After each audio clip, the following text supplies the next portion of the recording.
The following podcast is being brought to you by the Defy Life Podcast Network.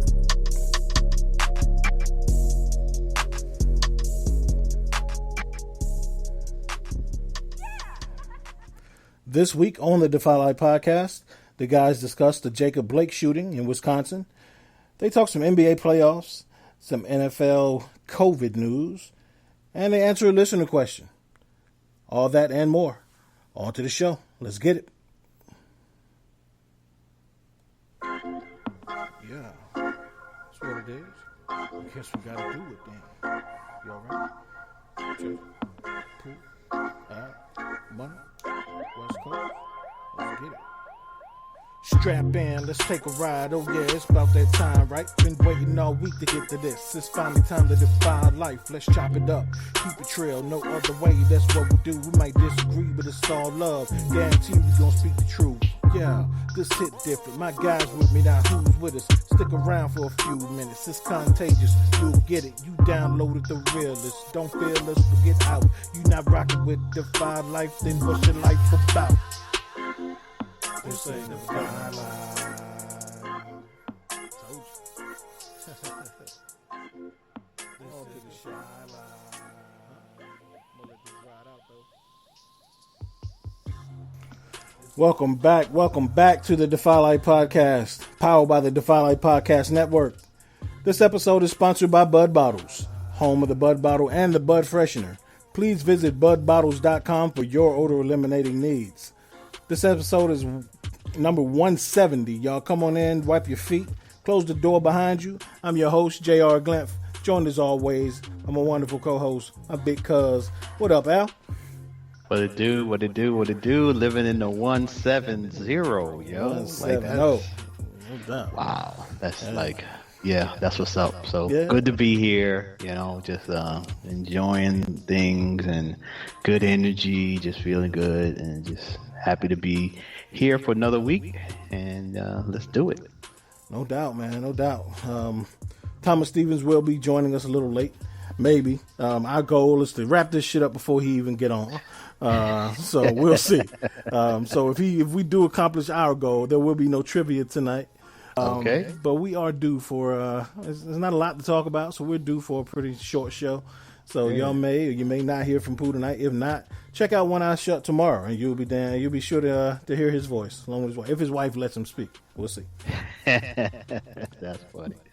So yeah. If you don't hear him tonight, check us out on One Eye Shut, and you will definitely hear a little Pooh. Absolutely. But yeah, man. As always, a little bit of house cleaning before we get to the meat of the show.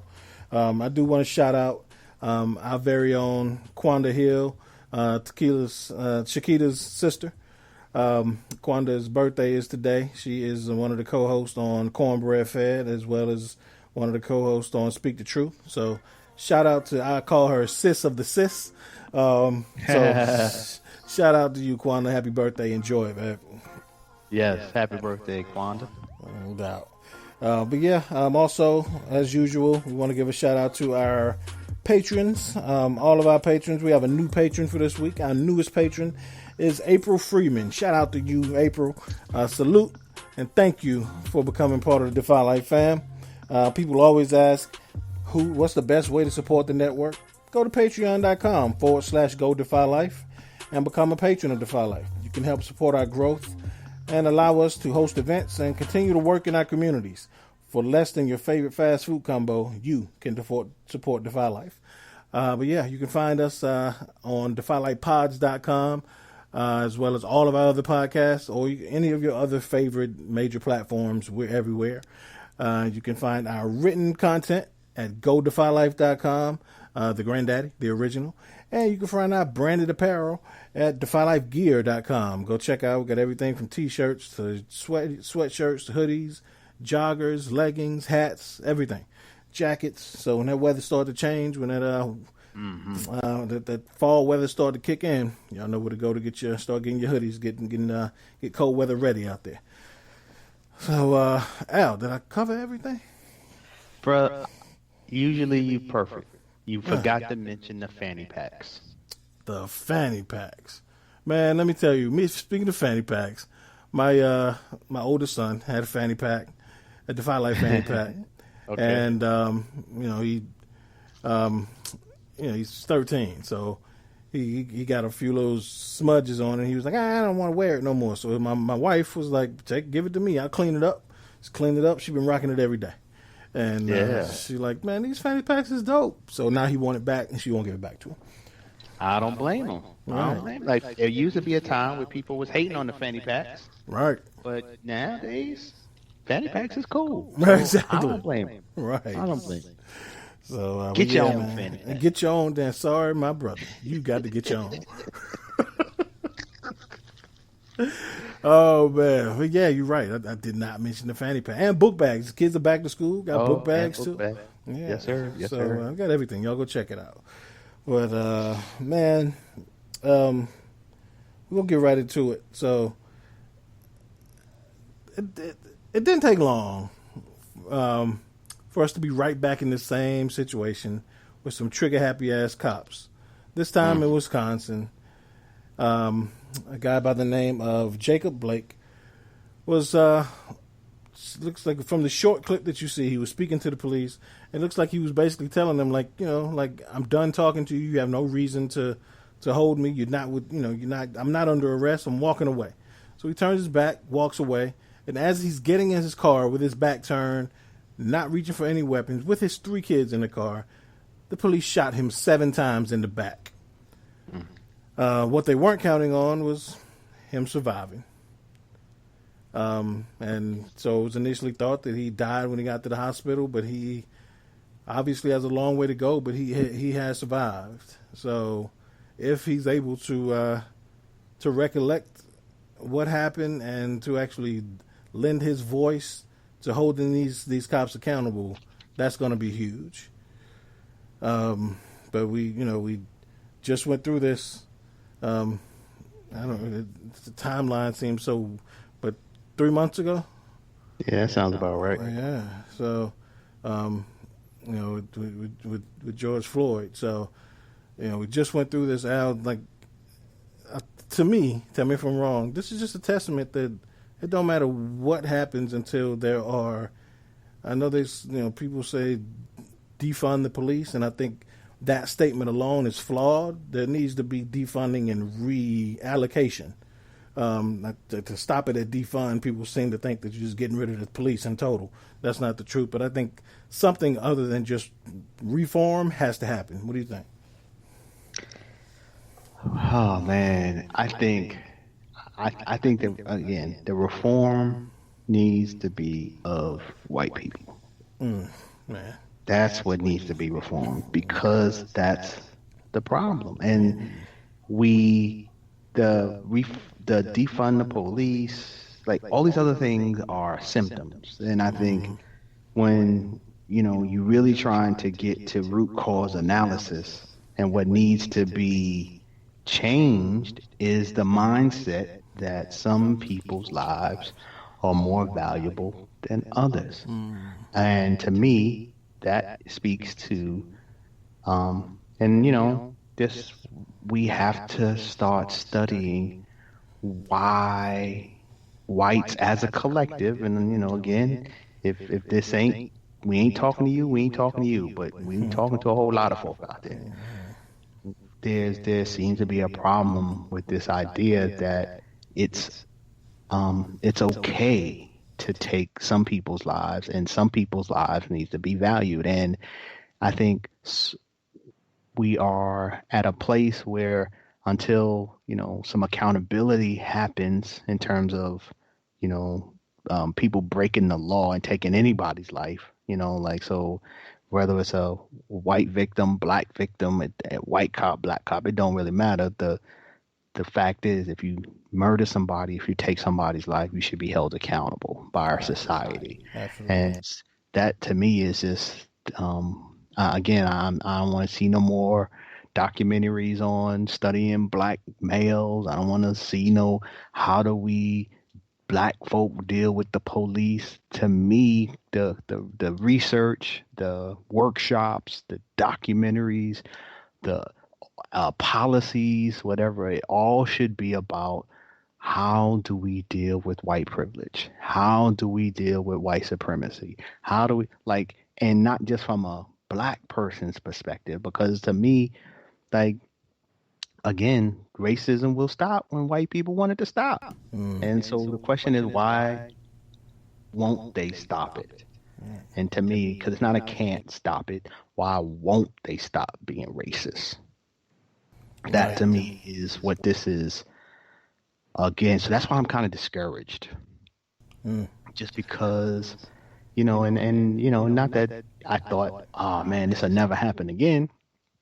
But it's just a reminder that, damn, here we go again. And I just think the whole conversation, just the whole conversation should be focused on them and just nothing else. Nothing else.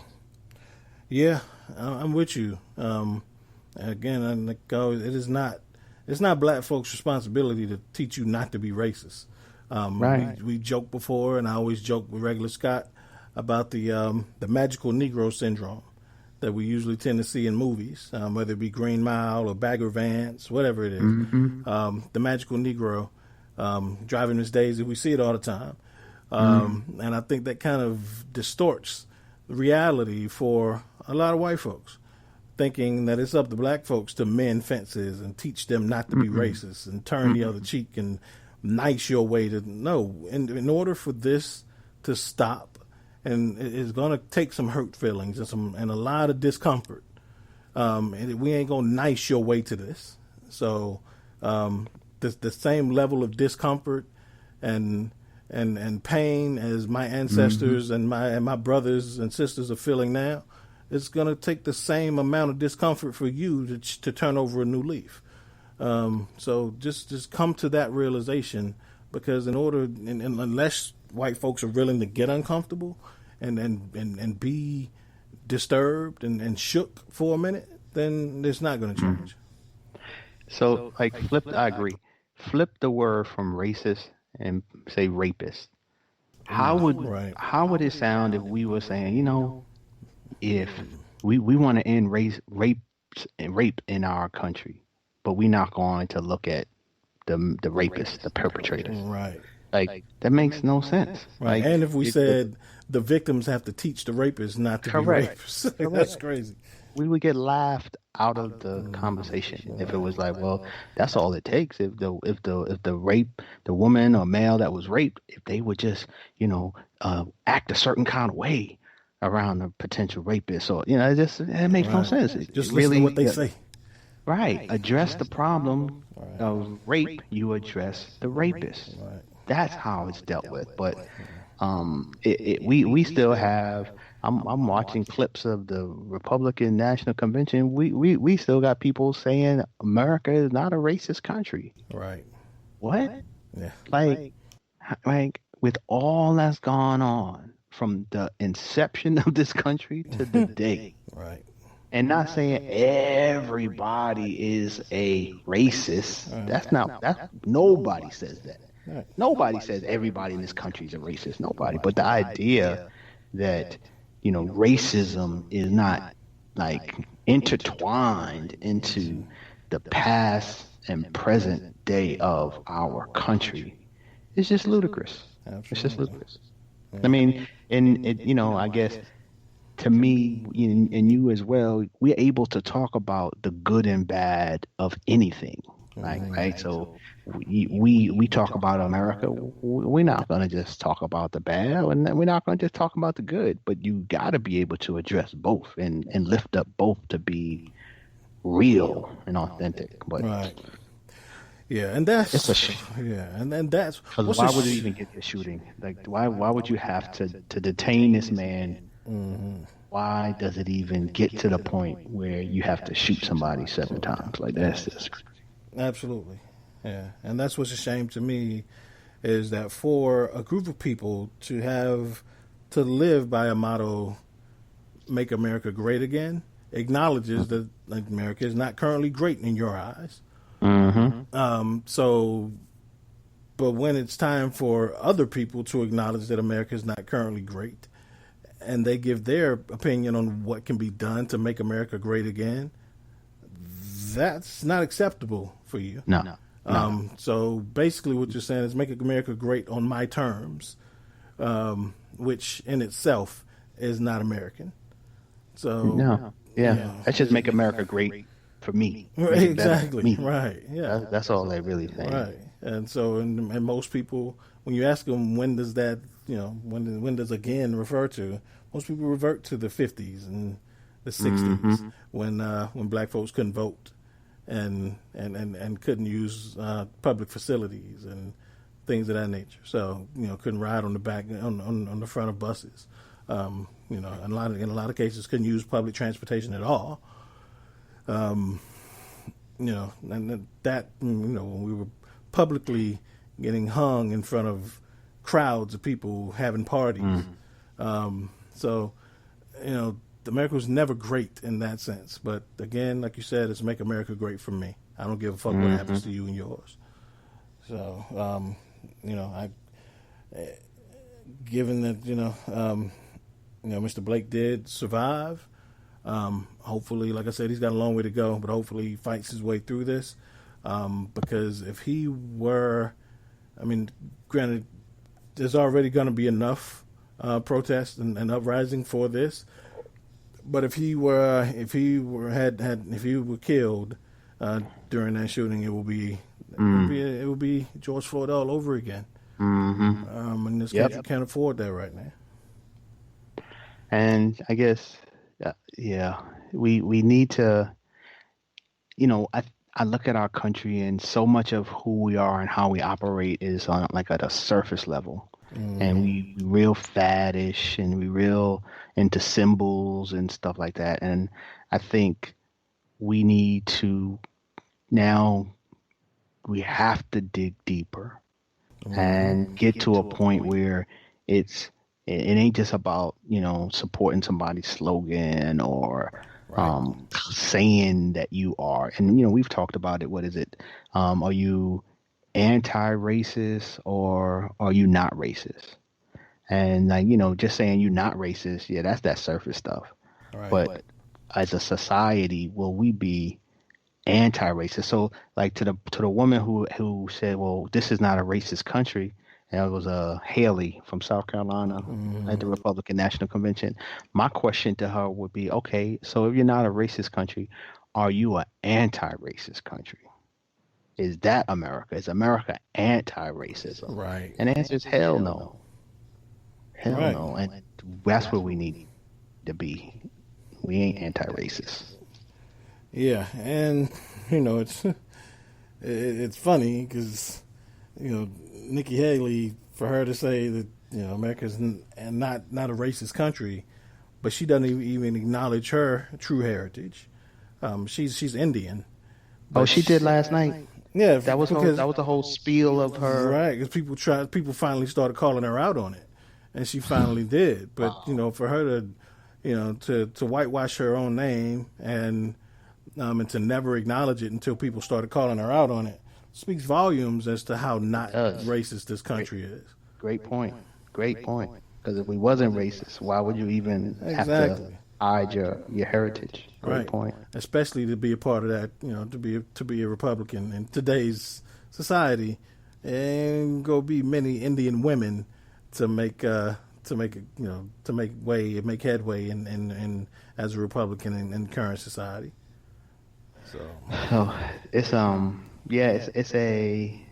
a very interesting time because we are at a place that as many people are still holding the flag of George Floyd. So for this to happen, it is only fueling their resolve in terms of, this is exactly why we didn't get off the streets since George Floyd. Right. You know what I mean? This is exactly why we are not being silent, because it's still happening. So all of those who are saying, okay, it's been enough, that's too much. Okay, y'all can sit down now, or we don't need to hear about that no more. Apparently we do. Right. Yeah. So, I don't know, man. It's, if we could go back through, when you say we were on episode 170, I'm not even sure how many episodes we've led off the show with some kind of police shooting or brutality. Man. And for how long? Right. Like, it was a stretch. And I feel like Keon was on at that point where it was like, it feel like every 2 or 3 weeks. It was like, all right, here go another one we talking about this week. Absolutely. And it became a stretch. We just stopped talking about it because it became the same conversation. And we felt like we were doing the same show every week. Yeah, you're right. So that's crazy, man. And speaking of Keon, y'all, everybody knows Keon is a hip hop artist. So it goes by the name of King Meth. So go check out his website, kingmeth.com. It's King, KINGMEMF .com. So y'all check out Keon's website. Got some new music out there. Yeah, brother's dope. Please go check him out. Always. He is certified by this hip hop G right here. Man. So I'm putting a stamp of approval on that brother right there. Go check him out. No doubt. Yeah, man. So we talked last week about the NBA playoffs and how little people were watching, and that's changed. Ratings are up. I was about to say they missing some stuff if they ain't watching. Ratings are up extremely, bigly, as Donald Trump would say, bigly. But round one is coming to a close. For the Indiana Pacers, it has come to a close. They got swept by the Miami Heat. But a lot of series, mostly the other series are 3-1 to the higher seeded team. There's one series that's 2-2 against who is 2-2 right now? Who's 2-2? Oklahoma, Houston. Oklahoma City, Houston. But everybody else is 3-1. So including the Los Angeles Lakers, who I'll get to this. I'll address some of this when we get to our listener question. Yeah. Got you. But some people, started calling for sweeps after the Lakers lost game one, and saying, LeBron can't be mentioned in the GOAT conversation because they lost game one. Like, it's just ridiculous. But as I tried to explain to Pooh last week, like I remember, and I wish Pooh's on, because I remember being a Knicks fan just because I hated the Bulls so much in the 90s. And I remember being delusional enough every year thinking, man, this is the year the Knicks are going to win. They're going to beat the Bulls finally. And somebody said to me, like, dude, they got to do that 4 times.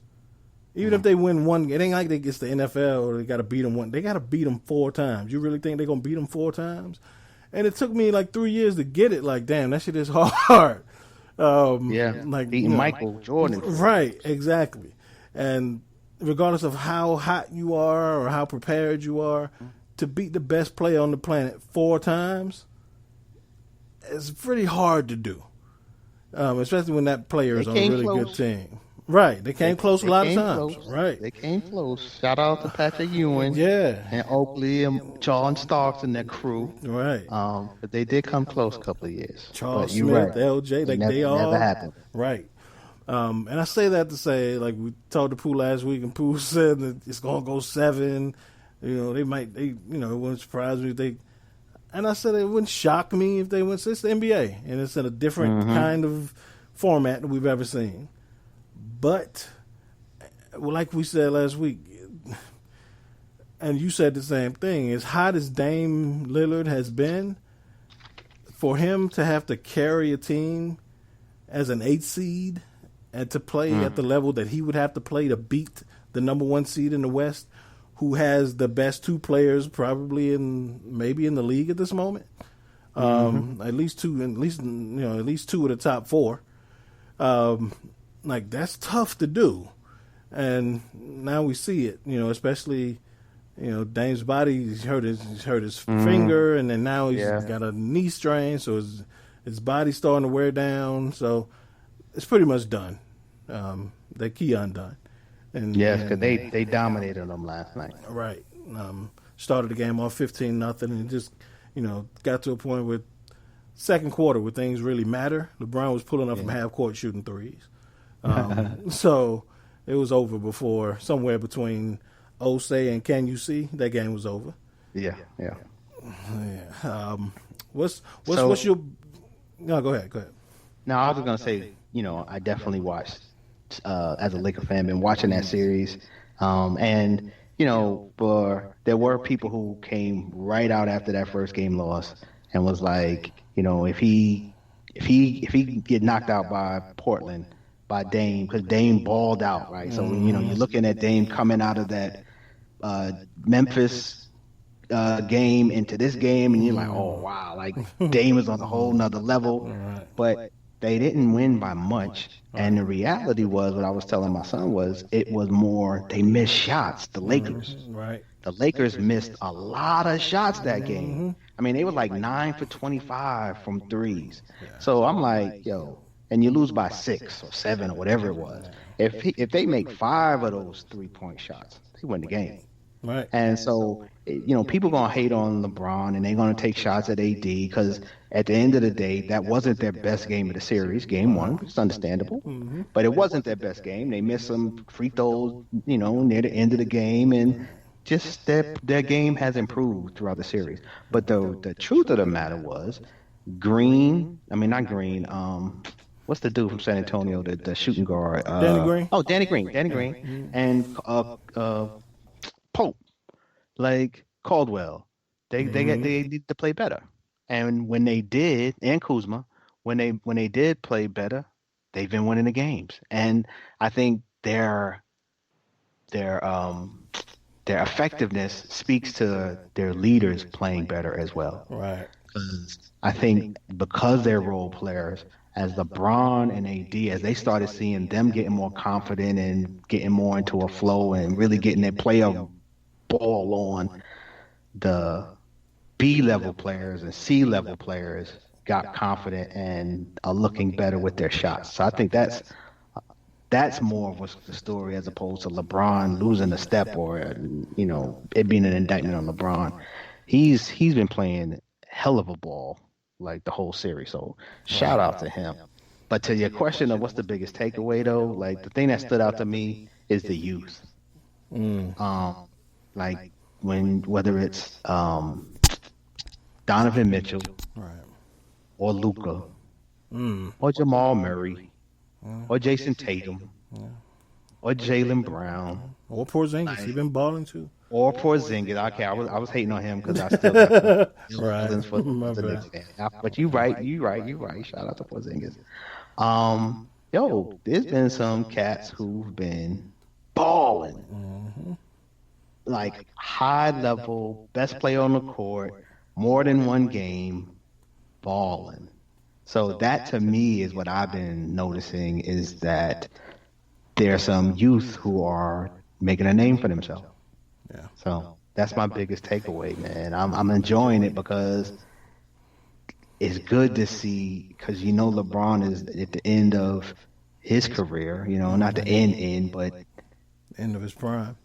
Right. So who's taking the mantle? Right. Are we in the good hands of great talent? Right. And to me, yes, we got another crop coming right behind these guys. And that's all, that's not going to, I can't ignore the Greek freak.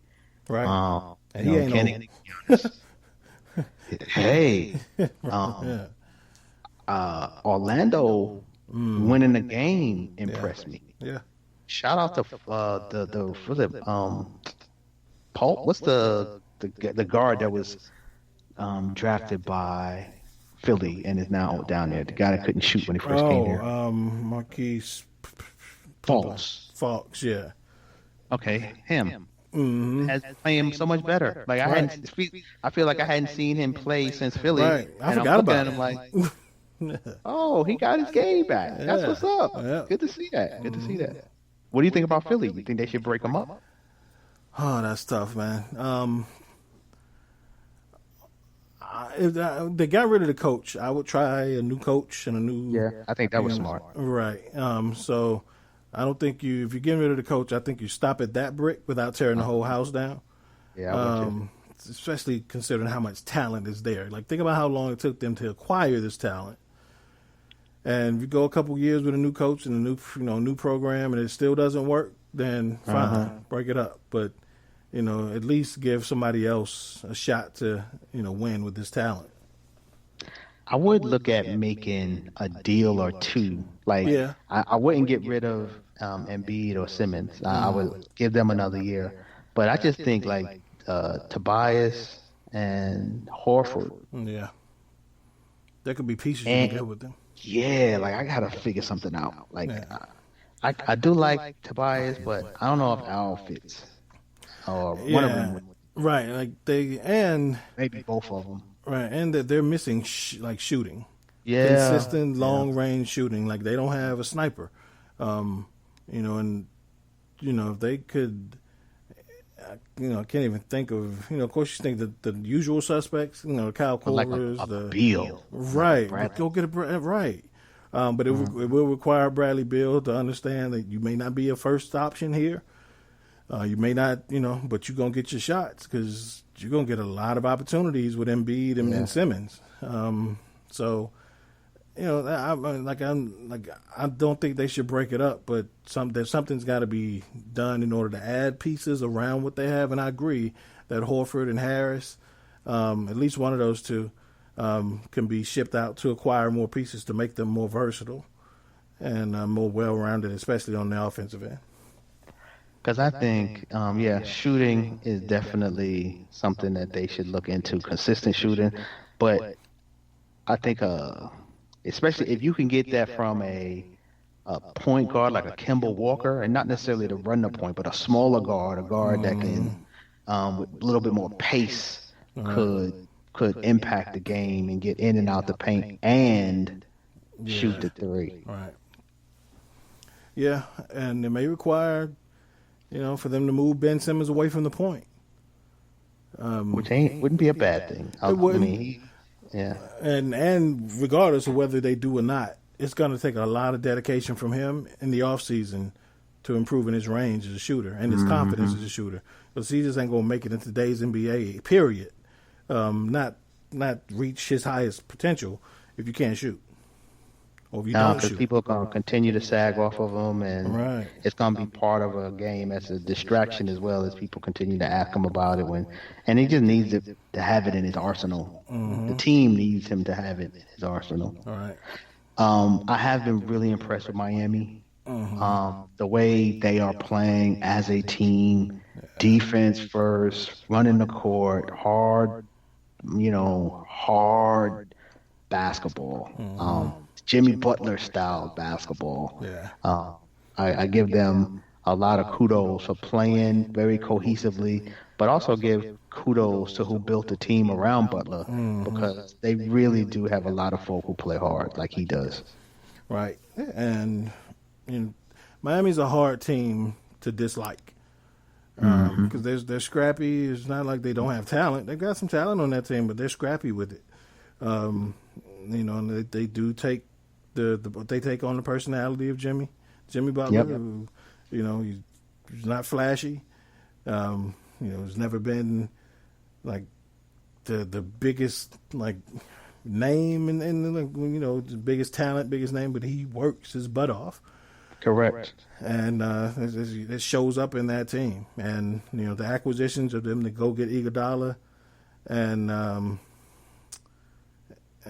I forgot the other guy that they got, but especially Iguodala to get some veteran. Yeah, especially him. Right, to get another veteran presence besides Jimmy Butler, and to have some, and a shutdown defender, and a guy who can grind and take on primary offensive players when Jimmy doesn't have to carry the load at both ends. Like it's big get for Miami.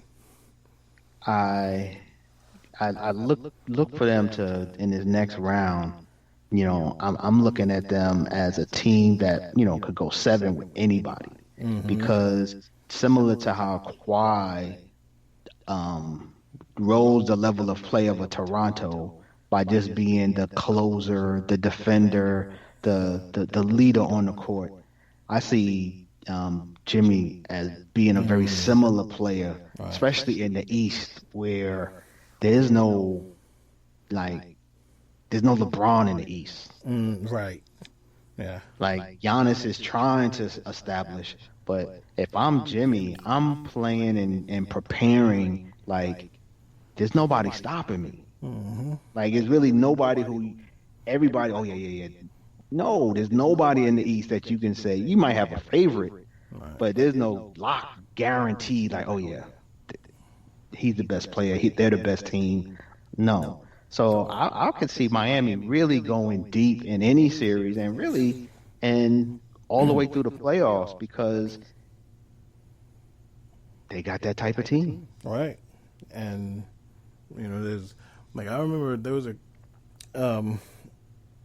think it was, I can't remember which commentator it was talking about, I was watching the Steelers game in, like, the early 2000s. And that defense when they had Palomalu and Ryan Clark and Casey Hampton, James Ferry, like just loaded.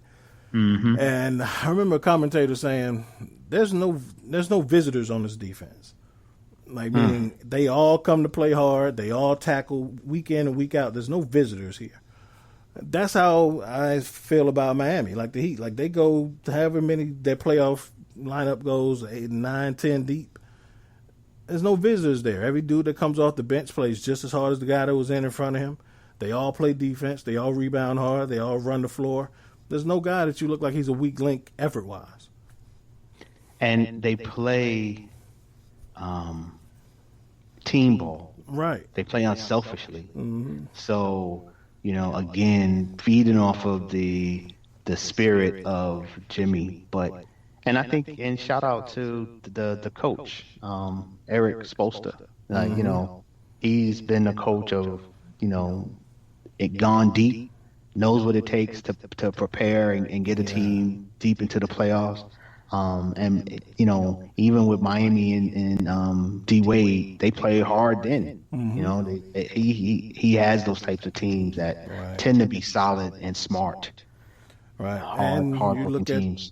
You look at what he was, I'm not sure you can credit him for getting it out of this team, but even when he had LeBron in that crew, like that was the hardest LeBron ever played on defense in his career. Like, and to look at how talented that team was, but just how hard they played on defense.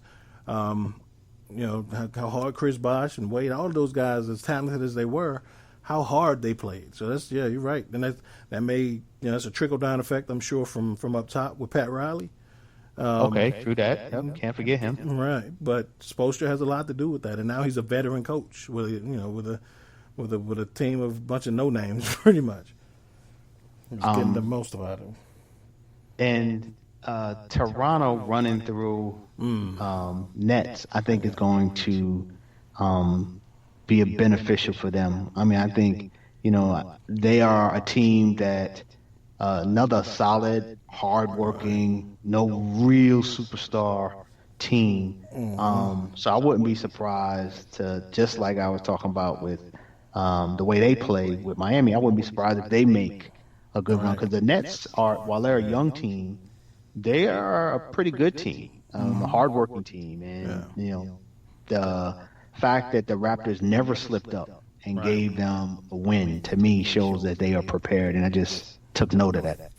Right, and again with with Toronto, that was their biggest nemesis when LeBron was in the East. Was they would be number 1, number 2 seed, and they would meet LeBron, and he'd take care of business and take them out.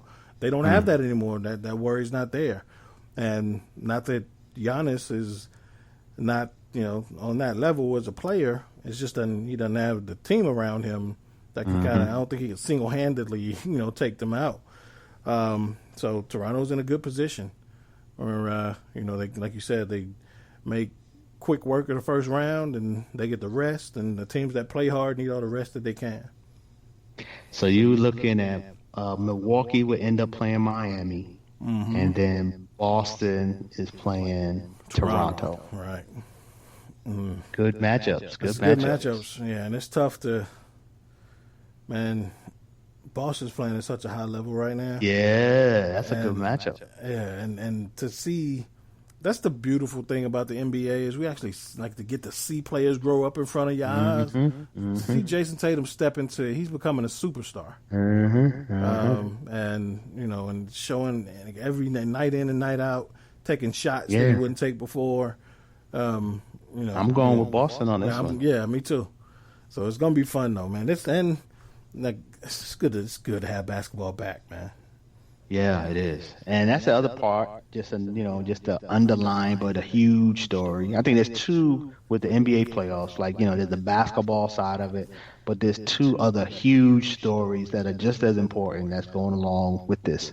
One is the pandemic, and so in regards to the NBA, how they haven't had issues again speaks to how committed people have been and how well and the planning and execution was from the NBA operational side. That's one story. The other side, the other story, the other elephant in the room is the social justice. Right. And that the NBA, to their word, because this was an issue, if you remember, going into the playoffs with Kyrie and, maybe we shouldn't do anything at all because like he said, shit gonna happen again. And look, it has, right? Where we should be out on the streets. But to the NBA's credit, they said, yo, we can do both. Right. We can play and be a distraction to people, and it has, and we've appreciated it. Right. But at the same time, we can stay front and center with our messaging and advocate, and the players have in terms of the interviews. They got Black Lives Matters on the court. Right. They got names on back of jerseys. So like the coaches got names, like phrases on their shirt. Like they are not bashful. Right. It's been interesting to pay attention to the playoffs. Yeah, absolutely. So you speak of the pandemic. The NFL, still in training camp, has things were going pretty smoothly until late last week. The NFL, there was a rash of positive tests. There was 77 positive tests in one day. Yeah, and teams get affected. 10 teams, and I remember looking at the Steelers website, and there was 6 players out on COVID protocol, and I was like, "Oh shit, here we go." But there were 10 teams affected. Come to find out, of those 77 positives, 77 of them were false positives. Wow. And the league has blamed it on lab contamination. I don't know what that means exactly. Those are their words: is contamination in the lab. But each of those 77 players missed one day of practice, and they were back the next day. I guess they retested them, and they all tested negative. But that's my thing. Is fine now. It's training camp. It's all practice. What if that happens on game day in regular season? What do they do? I mean, it's going to be too late. I mean, if do they reschedule games? The teams have to forfeit. I don't know what they do. I'm thinking it's a forfeit, right? Because I don't you can't do double headers in football, right? So, or you, I don't know, because I mean that is definitely a nightmare, because you got vendors, you got fans, because there's definitely teams saying we trying to have fans, right? Like that's the crazy shit to me. Is hearing even Jerry Jones talk about, we gonna have it. Like, what? How you do that? Right. And you got, teams, they use multiple teams in a stadium, so you can't really reschedule all willy-nilly like that. True. That's true. Whether it be other teams in the NFL, they share a stadium, or teams that they share a stadium with another sport. It's just tough. I still haven't heard the NFL really discuss their thought process and why didn't y'all go with the bubble idea? I really love to hear their explanation on terms of this is why do they think this one was the best way to go? Because but to me, I'm amazed in that. When I heard the positive number, I was like, oh, yeah, okay, yeah. I'm not surprised. We've been talking about, it's not a sustainable model. So when I heard the the speculate or the word that they had that many positives, I was like, see, but then like, wow. So now I'm amazed that they haven't had. Right. And so the only thing I hear that they're telling people is like, go home, stay at home, and then come back to work. And the fact that people have been doing that is impressive. Right, and it's a microcosm of what should be happening on a broader scale. You know, but if I don't know if you watched the first couple episodes of Hard Knocks. I have not. On HBO that's basically profiling both LA teams, so the Rams and Chargers. Right. Okay. And so I mean, they're pretty stringent. They're doing daily testing. They have monitors on guys to let them know, like they have alarms on their watches to let them know when they're not 6 feet apart, and they beep and tell them to get away from each other. So they have to wear those watches every day, turn them in at the end of the day. If they lose them, it's a $50,000 fine, so they're holding them accountable. And you know, and they are telling the veterans can go home, you know, and live, you know, report to practice every day. The younger players, especially rookies, not sure if it's rookies, and I know it's rookies, not sure how far up it goes, are living in hotels. So, you know, I guess it's kind of good too, because hotels are very stringent right now about extra cleanliness. So, and I'm sure their hotels are even exactly right. Yes, especially once they know, right, you know, it's the Rams in charge of staying there. I'm sure they are like, listen, if we get contaminated because of something you did, and you cost us our $1 billion goose, best believe it's gonna be a problem. Right. That's your ass. But it's I mean, it's crazy. Like, you know, players are wearing masks in practice or walkthroughs at least. I mean, you know, the coaches are pretty you know, good about telling them, look, when we have the opportunity to social distance and be careful and mask up, we'll do that. But when we have to play football, we'll play football. But if you take care of yourself outside of these lines, we'll be fine when we play football. We'll all be good, right? Right. Which is good, because I'm hopeful, because I would love to see, you know, football is one of my favorite pastimes. Yeah, so absolutely. To talk about it, to watch it, to, you know, cook around it, like, you know what I mean? Like, I would love for it to be part of my life in this fall. So I'm hoping for the best. Yeah. Speaking of which, I heard you had a little bit of an episode with Gathering Your Grill. Dude. So for those of you who don't know, I talked about this a couple weeks ago. Not sure if y'all remember. We didn't really go too far in depth. But my dad is, you know, my father, Al's uncle, is the lifelong, he's like the pioneer of barbecuing in our family, on that level. So he's the first one to have one of those big pull-behind grills. Now, when we say first one, we're not talking about 10 years ago. Right. We're not talking about 15 years ago. Right. We're talking about 20 years ago plus. I really think it was 20 plus. But just to be conservative, 20 years ago, my Uncle Tommy had a pull-behind-your-truck grill that he made himself. Right. So this was before pull-behind grills were cool. Right. So he made it, got, you know, got eyes, like frying eyes and gas eyes on the back. You know, got, you know, car tires, like, you know, it's just legit. And it grew. It's not like because he was one of the new guys who ever did this. It wasn't like the meat wagon looked like it does now. With the meat wagon is the name of the grill for everybody. That's the way it looks now. That's not how it looked when he first built it. Exactly. He developed and evolved and added and made, like, it's like, you know what I could use? I could use like a shelf right here, like a cutting board that folds out, like all kind of stuff. Right.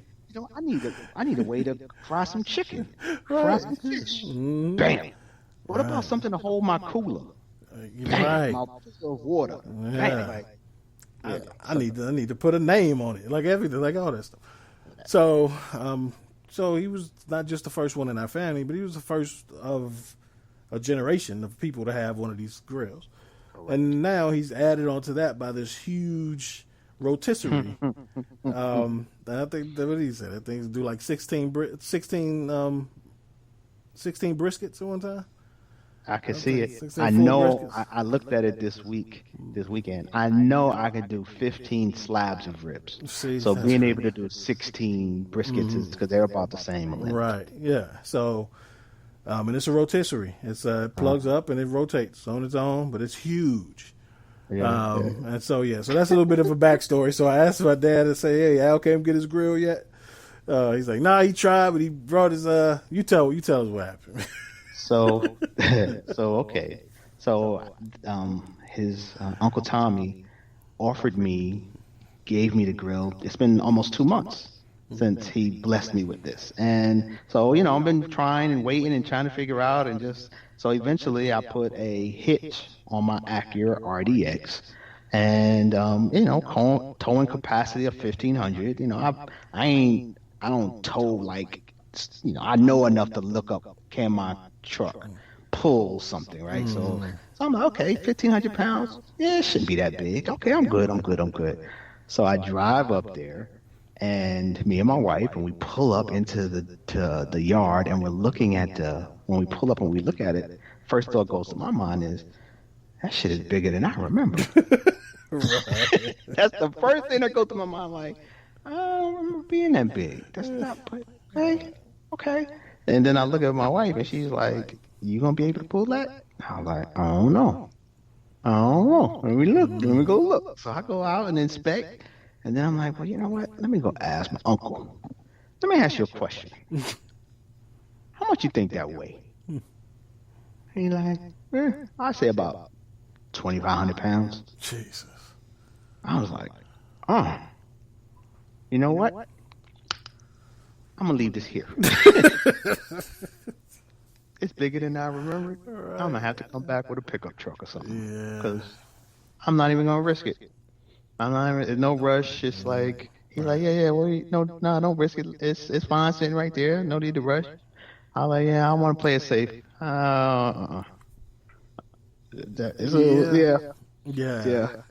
a big boy. Yeah, it's pretty big. So, but that's the like you said, it's worth it to not take that risk before you down a grill and a vehicle, and maybe a leg or two. Right. Exactly. Because at the very least, a grill and a transmission. And at the very, very least. Right. See that, definitely a little wisdom helps me think through problems like that, as opposed to 30 years ago, I might have been like, I want to cook on them. Right. Let's take it. We're gonna try it. We're going to be all right. Nah. So, but yeah, I'm glad you made that decision because it ain't going nowhere. Yeah, it's good. It's good. Give me more time to think about what the hell I'm going to do with that big boy, because I'm ready to show her off. I know. I'm like... Well, yeah, and then, I'm, and those who don't know, my dad's, the reason he's getting rid of the grills, he's giving me the meat wagon, the OG, because he's getting out of the cooking game. So Al and I are taking his grills, and because we would definitely make good use of them. Yes. And, so that's kind of, for one, it's an honor.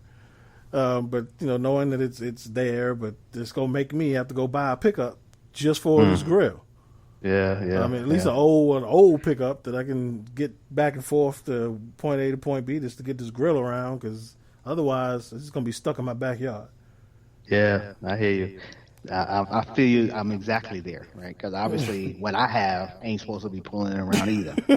Right? So I'm exactly where you are. But to your point about it's an honor, it's so much an honor that I have at least 5 or 6 times been asked, "How did you get the grill?" Like it was the heirloom. Like how did you? I'm like, yo. Here's the story, right? I'm just saying. First it was his son, and then it's like, okay, who's next? Al. Right. I'm just saying, I'm second on the list. I ain't mad at all. Right. That's how it happened. I'm okay with that. Right. And at that point, I was like, thank God for Bruce Almighty, because that's true too. You know what? Good point. Because if Wayne didn't have Bruce Almighty, it would have ended up there. I'm sure it would have ended up there. All right. Great point. Good point. So I was third on the list. That's fine too. I'll take that too. That's all right. All right. So yeah, it's definitely passing of a torch, but it's also a passing of a family heirloom. Right. And both of them. To me, like the meat wagon is like again, like that's where it all started. That group. So when I'm looking at it, and I just happened to be on the phone with my siblings, so I was while I was there, I'm showing them the grill, but then I'm like, yo, here's the meat wagon, giving them an up and close look at it, like, yo, let me show you why this is so special. What you done added to this joint right here? Don't sleep with the meat wagon. This is the meat wagon. It's the OG, man. OG.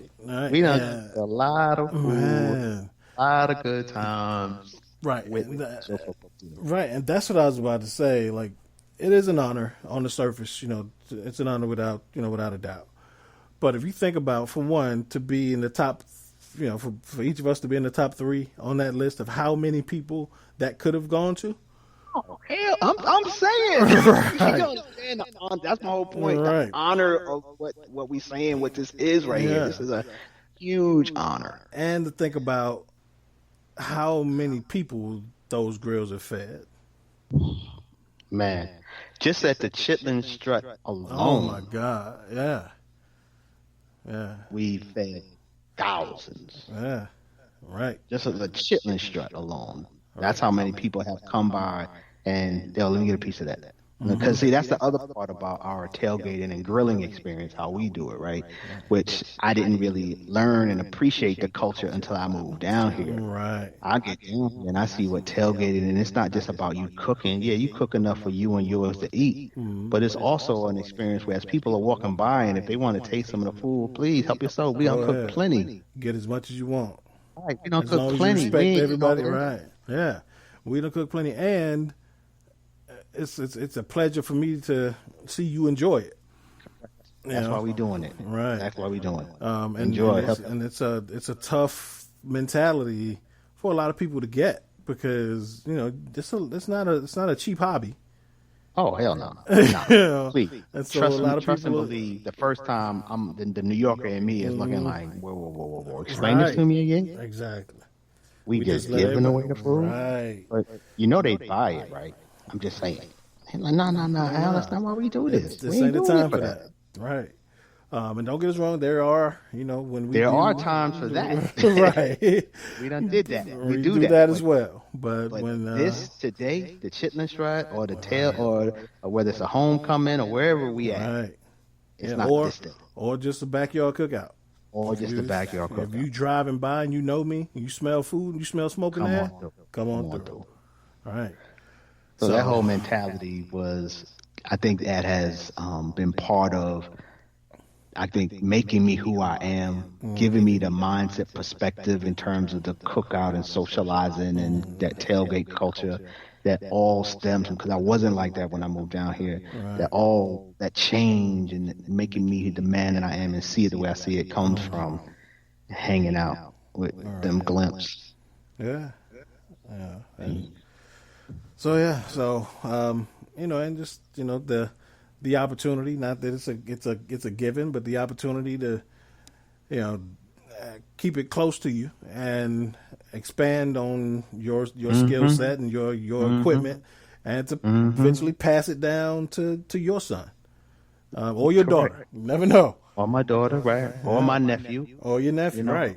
And whoever that is. Yeah. That is. This is, like you said, these are becoming family heirlooms. So, man. Very grateful, and because of how I see it and how I treasure it, it was really a no-brainer to be like, nah, don't even risk it. You already came up here, you've had a great trip, you've seen your uncles and spent some time with some cousins, so it's not like it was in no way, shape, or form wasted use of your time. Right. You just have to do it again in a few weeks, and that ain't too bad either. Right, that's true. So I got to come back up to see my family. Ain't a Right. Not a problem at all. Word. Well, yeah. When you do, let me know. I might meet you there. Okay, we'll do. Oh. We'll do. All right. On to our listener question. Time's running out on Thomas Stevens, y'all. Yeah, it is. Right? So on to and he ain't playing hooky. His son had football practice tonight, so he ain't playing hooky on y'all. He's trying to get here. So I do have our listener question from Jackie C in Savannah, Georgia. Thanks, Jackie. Jackie wants to know, Al, what's your biggest pet peeve in sports? And in parentheses, she has, yes, I listen to One Eye Shut. Jackie, we know what you're referring to. Right. That was hilarious to me. Yeah, right. So I'm sure our wives will appreciate that. We'll tell them about it tomorrow. But yeah, Al, what's your biggest pet peeve in sports? I think my biggest pet peeve in sports is the casual fan. Oh, wow. Okay. And I get it while, the industry needs it because, they contribute financially. Right. And, at some point, some of them might even convert to more real fan. Mm. But sometimes I have no tolerance for them folks. Like, really? Dude, go sit over there. Go sit over there, man. I'm trying to enjoy the game. Right. Or I'm trying to enjoy my haircut. Right, or I might be in the barbershop. Well, when I used to go to the barber, right? The barber since the row been around. But, right. And you sit and then you having a conversation and somebody says something, it's like, you obviously know nothing about this sport. Nothing. Yeah. Nothing. What are you talking about? Right. Just sit back and learn and listen. That's probably my biggest pet peeve. Because honestly, I love most things about sports. So it's not a lot of pet peeves I got when it comes to sports because I dig it all. But I think part of what I just have such an appreciation for some of the nuances of the game that sometimes, that casual fan can just kind of get on my nerves. Right. Yeah, I'm kind of with you along the line of it's a certain type of fan that I don't like either. It's the overreactionary fan, like the extreme one way or the other fan who, like, like we said, everybody, you crying, somebody lose game one of the best of 7 series, and you bringing out brooms. You're talking about it's a sweep. And I don't just mean fans that we don't know. I'm talking about fans on TNT, Charles Barkley, and it could be them. Just overreaction out of fans. And all those, even if it's not just prisoners of the moment, it's the overreaction of, people. You're in a debate about somebody with who's when you talk about LeBron James in a GOAT argument, and somebody says, he's a LeBum, and they call him LeBum, and like those kind of like, or somebody that says like, Kobe was trash, or just because they didn't like him. Or somebody, certain people we don't like, but I know that gets under your skin. I done seen you I done seen it. Right. So, we got a cousin who does that. I don't even talk sports with him anymore. So that is my biggest pet peeve. It's like, really, like, you really want me to have a serious conversation with you, and you just said that, Tom Brady's a bum. Like, really? I can't do this. Yeah, so, it's hard to talk to them folks. Yeah. I think one more I have is reporters, analysts who cite sources. And just say a source. Source in the locker room. Right. Like, and I get it, but really, it doesn't add to me. It doesn't add more credibility when you say that. Right. As far as I'm concerned, you made that shit up, right? And which is okay. Like, I don't mind hearing your opinion. So for you to be able, for you to state your opinion, that doesn't bother me. I can value someone's opinion if I feel like, there's some truth or some facts kind of informing it. I can kind of rock with that. Yeah. But when they, folks get like, based on, folks I have in LeBron's camp, Mm-hmm. What? Yeah, Who you got at bronze camp? He going to play for the Nets next year. Like, really? Like, Okay. what?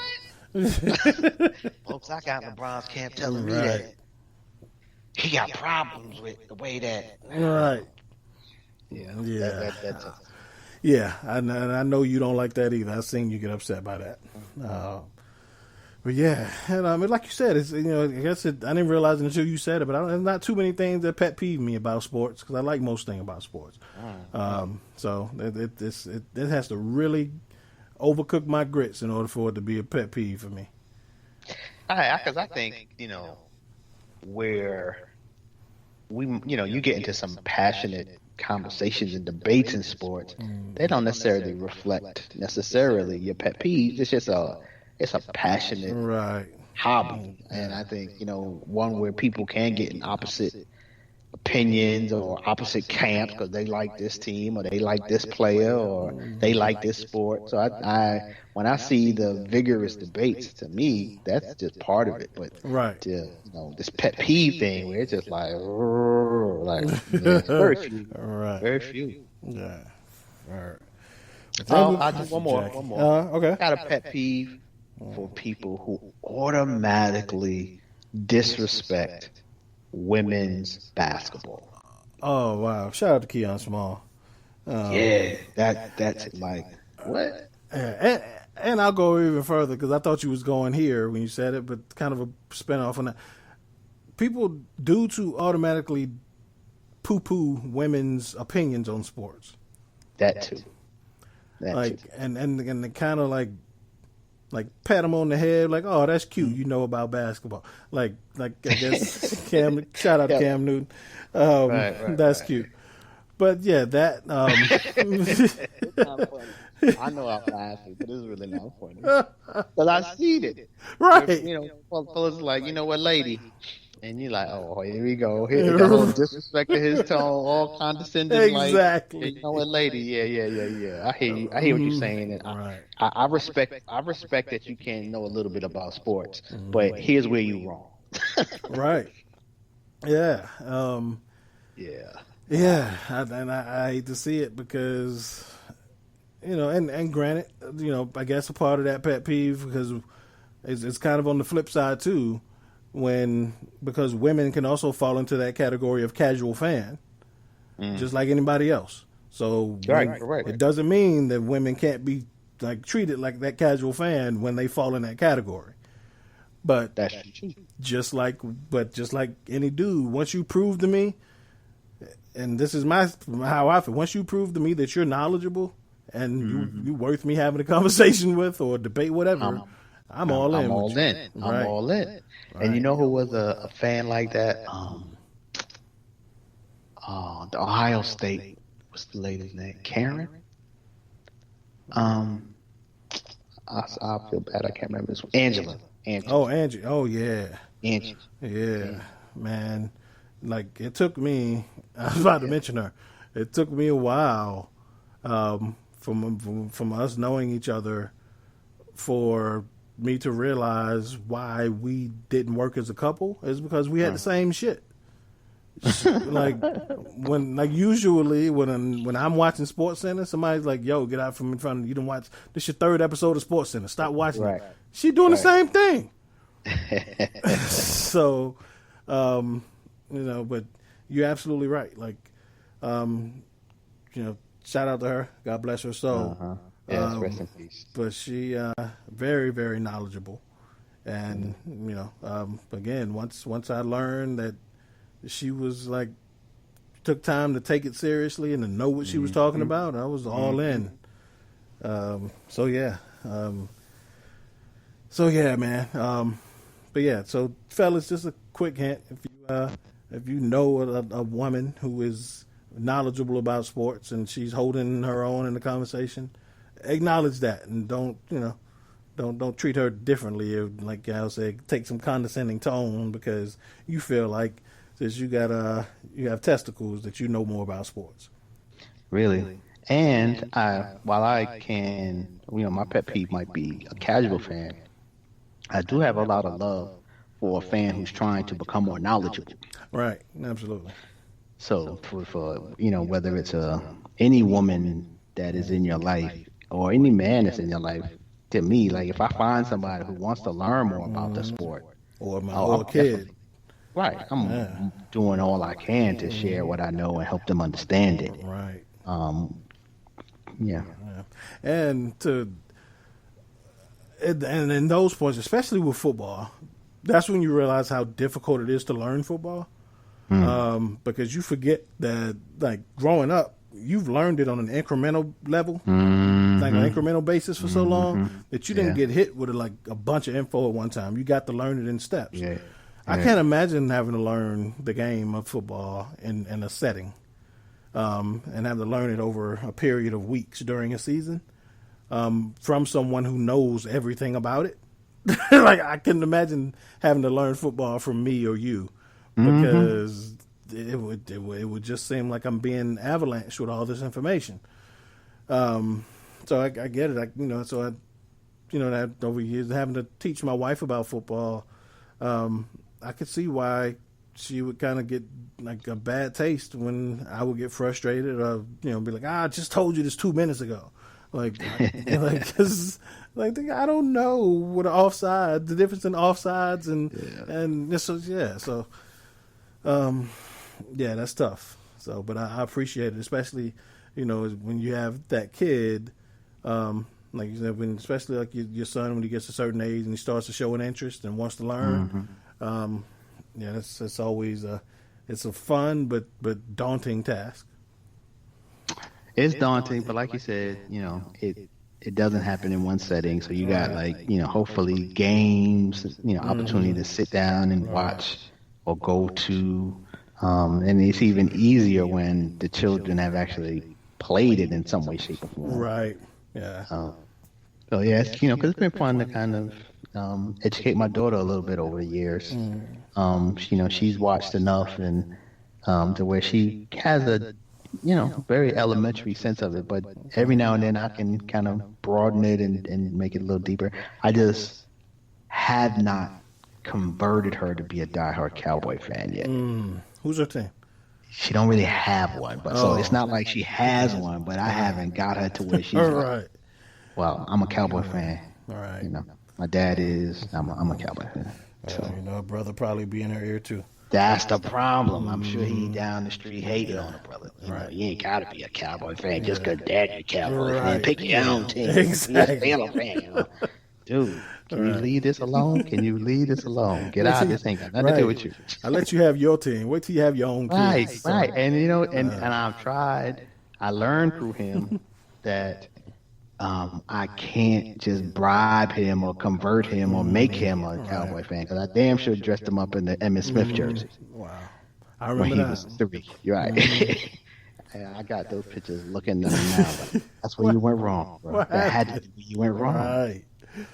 Oh man, yeah, and it's like I can't imagine your pain, right? Because my son is a Steelers fan, but whenever like his room is like Steeler down, but whenever he like turns down a new Steelers like something, I'm like, man, what's wrong with you? You don't want a new Steelers blanket? Nah, I'm good. Right. I'm regular. And so I can't even imagine him not being a Steelers fan. Like I feel your pain.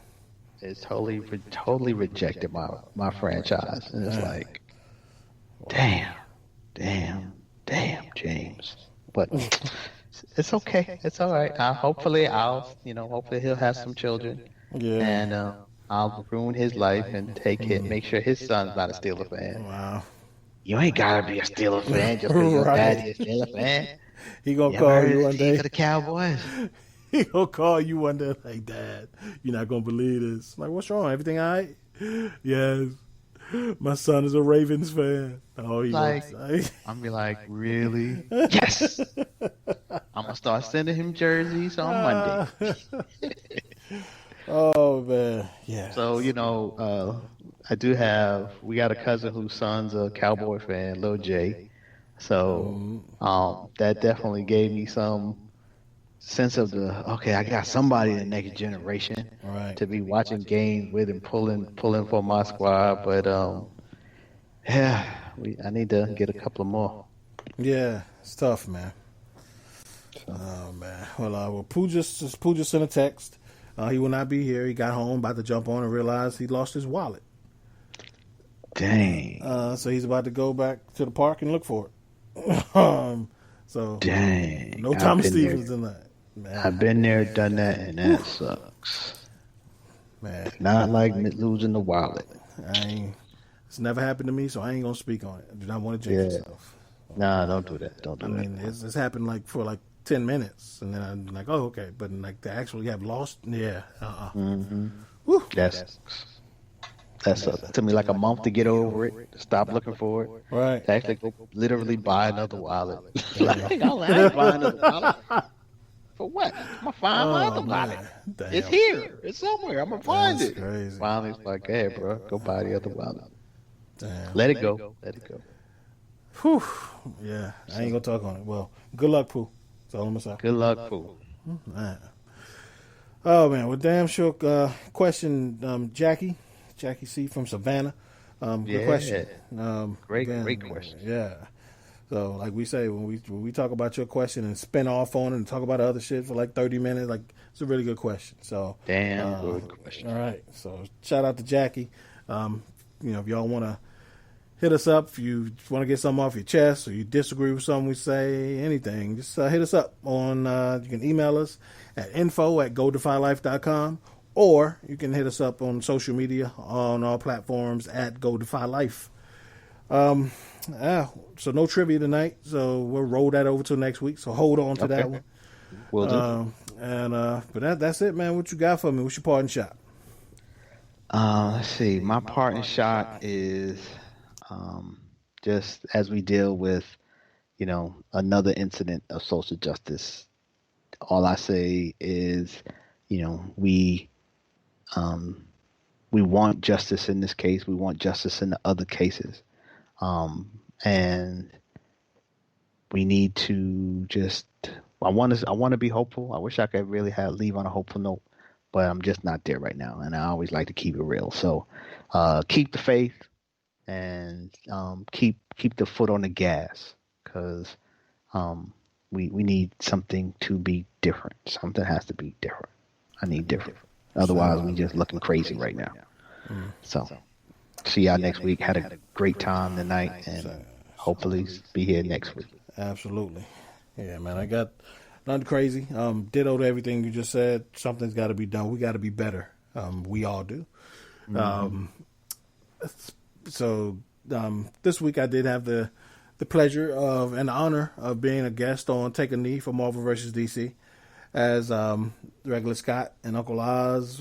They are in the process of doing a Creators Week, Creators Month. So they're every episode, every week, they're interviewing a different creator, and I was their guest this week.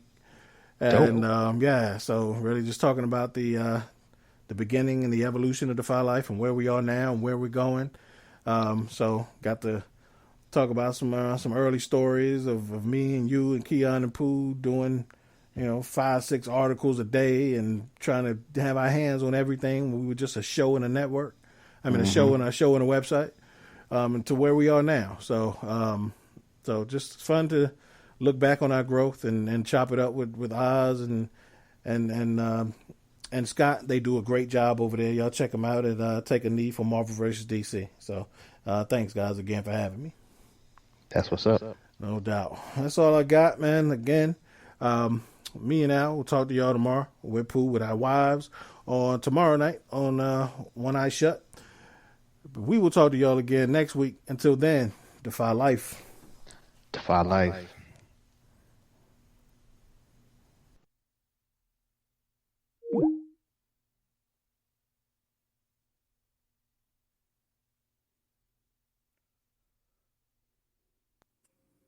We're told that greatness is exceptional when it should be expected.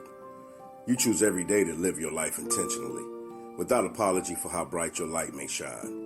So go be great. Go be brilliant. Go be you. Go defy life. The Defy Life movement is one that speaks to each of us in its own way. Defy Life gear speaks to us all by reminding us that one size does not fit all. Visit defylifegear.com to get fitted for greatness.